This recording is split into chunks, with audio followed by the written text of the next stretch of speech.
Want to speak real English from your first lesson? Sign up for your free lifetime account at EnglishClass101.com. Hi everybody, welcome back to Ask Alisha, the weekly series where you ask me questions and I maybe answer them. Maybe, we'll see. First question comes from Eugene Datsky. Eugene says, "Hi Alisha, what's the difference between almost and barely? In my native language, they have similar meanings." Nice question. Okay, first, almost. Almost is an adverb, so is barely, but almost is an adverb, which means not quite, or not exactly, not perfectly. It's like nearly. So something that was not done, something that was not quite completed. Let's look at some examples. I almost missed the bus. He almost fell into the pool. Almost everyone failed the test. Each sentence here shows us something that very nearly happened. It was very, very close to happening. However, it did not happen. Let's look now at barely. So barely is also an adverb, but think of barely as almost not, or like scarcely or hardly something. It can also mean like only just, or nothing to spare, just enough of something. So let's look at some examples. I barely made it to the bus stop on time. She barely fit in the car. Barely anyone came to the conference. So barely means like almost no, or scarcely, or only just able to do something. Almost is for something that didn't happen then. It's very nearly something, or it came close to something, but not quite. So I hope that helps you. Thank you for an interesting question. Next question comes from Natalia. Hi, Natalia. Natalia says, "Hello, Alisha. How are you? Good. I want to ask you about the word spoilt. Can you explain the different meanings it has in a couple sentences? For example, I spoil my dog. I wouldn't want to spoil your fun. Thanks." Sure. Spoil. Also, you raise an interesting question. Your question uses S-P-O-I-L-T, spoilt. That's one spelling, I believe, perhaps in British English and Australian English. In American English, we use spoiled with an ED ending instead of a T ending. 1 point. But anyway, this word has a couple different meanings. So first, when we talk about spoiling a person, to spoil a person, to spoil a pet, it means to give them everything. Like if they want something like candy or sweets or attention or whatever it is that they want to do or they want something to consume, we give it to them. We're spoiling. Some examples. I spoiled my son with candy and presents. He spoils his pets with expensive food. But the second one here that you mentioned, to spoil an experience, means to make the experience bad, to cause the experience to become negative. So this is usually like a fun experience or a happy experience, and there's some new information or some change in the situation which ruins, spoils, makes the experience become bad. Examples of this. I hate to spoil your good mood, but you got a parking ticket.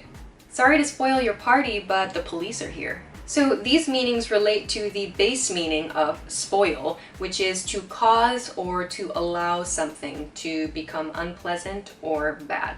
So to spoil a person means to allow that person to become bad because you're giving them everything they want, just giving it to them. That's the idea with spoil. That's a key point with spoil. In the second meaning, it's that something outside, there's been some outside influence on a situation that causes it to become bad or unpleasant. So I hope that helps. Thanks very much for the question. Okay, let's go to our next question. Next question comes from Ahmed. Hi, Amr. Amr says, "Hi, Alisha. What is the meaning of darn it to heck?" Darn it to heck. Darn it to heck is a very mild curse word. Heck is the mild version of the word hell. Darn is a mild version of the word damn, which is a fairly light, I suppose, curse word. Darn it to heck is like a mild substitute for a more severe, or I guess a stronger curse expression. You might hear parents teach this expression to children. An adult would use this if they are uncomfortable using swear words, or maybe they're near children where they do not want to use swear words, or there's just some other situation, like they're in a polite situation where it would be rude to use stronger swear words. So darn it to heck is a very mild, like, I made a mistake expression we use in place of a stronger curse word expression. Interesting. I wonder where you saw this, but thanks for the question. Okay, let's go on to the next question. Next question comes from Chi. Hi, Chi. Chi says, can you tell me the meaning of the word lame? Can we say someone is lame? Yeah, lame. Lame in today's English means someone who is uninteresting or boring. We use it as an adjective, but we also use it as an interjection. Lame. Yes, you can say that a person is lame, but it's offensive. So if you say a person is lame, like you're lame, he's lame, she's lame, it's offensive. You can use it to tease your friends, of course. We tend to use it for situations or like products or maybe ideas that sound boring or uninteresting. Some examples. This party's lame, let's go. That show's so lame. I stopped watching after the first episode. Facebook's lame. I use Twitter instead. Lame is kind of a casual word too. You'll hear a lot of young people use this word. If you use it to talk about a person, it will sound offensive. I hope that helps you. Thanks very much for the question. Let's go on to the next question. Next question comes from Isaac Alexander. Hi again, Isaac. Isaac says, hi Alisha, what's the difference between it's said and they say? Yeah, it's said or it is said. That's used in more like philosophical situations. So it's like there's some kind of wisdom that you want to share, some like interesting thought. It makes it sound kind of like formal, or it could sound a bit old-fashioned. You might see this used in like news stories if someone's trying to make the story sound a bit more I guess, important in some cases, or maybe they're trying to give it some depth, make it sound like a deeper, more important story. Some examples.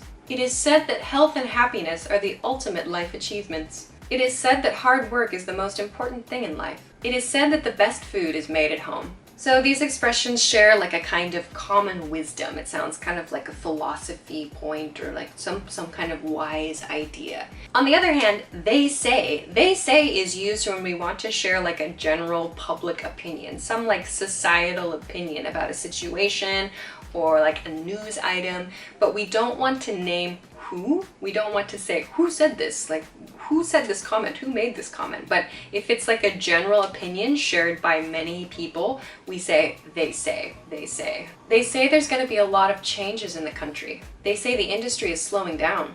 They say there aren't so many opportunities these days. So they say sounds like a general opinion. In most cases in everyday conversation, you'll hear they say. It is said sounds much more philosophical. You might see that in like a philosophy book. Hope that helps. Thanks for the question. Next question comes from Zahir Ahmed, in all caps. Zahir, hi Zahir. Zahir says, hi Alisha, the difference between sacrifice and compromise, and when and where can I use these words? Okay, sacrifice means you're giving up something completely. It's something that you don't want to lose. So you're giving everything up, 100% of that thing, in order to do something else, for some purpose. Examples. I sacrificed my weekend to help a friend with a project. He sacrificed his high-paying job to take care of his family. We sacrificed our paid vacation to save the company. Compromise, on the other hand, is used to mean to change an original idea. So you have some idea, but you make some changes to the idea so that everyone involved in the situation, everyone relating to the situation, is happy with this new idea. So to compromise means to make a change to something, to change an original idea. To sacrifice means to give up everything, to give up 100% of something that you don't want to lose. When you compromise, you might sacrifice one part of something. There might be a small point you give up, but when you compromise, it means you're trying to find a solution that everyone is happy with.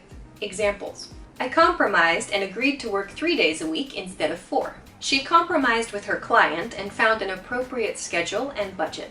Unfortunately, our business partners are not willing to compromise. So I hope that helps you understand the difference between sacrifice and compromise. Thanks for the question. Next question. Next question comes from Rosario Rosato. Hi, Rosario. Rosario says, hi, Alisha. What's the difference between have got, and got in general sentences? So this is kind of a big, tough question. I'm not 100% sure what situations you mean. Like, these are words that can have different meanings depending on the way they're used.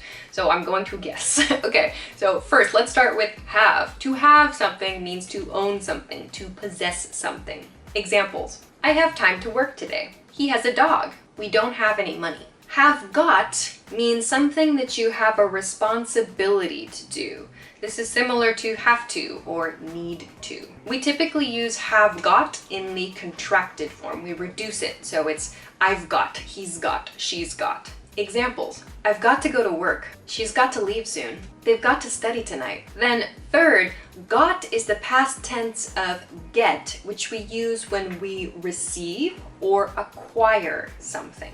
Examples. I got a raise. He got a dog. They got a new house. I'm not sure if that answers your question, but I hope it helps. Okay, so those are all the questions that I have for this week. Thank you as always for sending your questions. Remember to send them to me at englishclass101.com/ask-Alisha. Of course, if you liked the video, don't forget to give it a thumbs up, subscribe to the channel, and check us out at englishclass101.com for some other good English study resources. Thank you as always for watching this episode of Ask Alisha, and I will see you again next week. Bye!